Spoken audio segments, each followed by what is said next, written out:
My name is Sarah Lawler, and I have been at groups for almost 2 years, and I work as a peer recovery coach. I will say that I did experience a couple of these things. I've been in recovery for about 11 years, but in the beginning, I definitely struggled with employment, and I do know how difficult it is sometimes based on your recovery or if you have a record. And I would say, like, on a human level, it's very humiliating having to pick up an application and you're checking whether or not you're a felony or if you have any sort of record. Like, I think that that's pretty humiliating in general, and I feel like that's a huge barrier as it is. Like, I think somebody early in recovery who's already feeling like unsure and trying to navigate things, and then they have to go and apply for a job and basically put yourself out there or not. The biggest thing that I've seen is just trying to put yourself out there.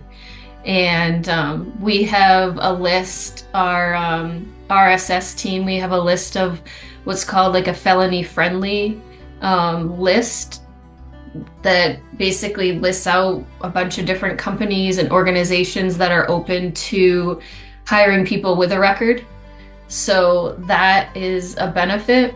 I guess if I had like one piece of advice would just be to start small. Like, go get that application, even though it might be embarrassing to check something off, turn it in, see what happens.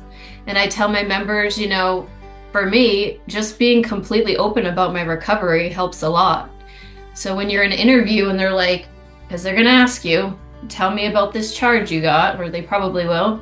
And, you can start off confidently saying, I'm in recovery right now, and I'm working to rebuild my life, and this is something that's important to me.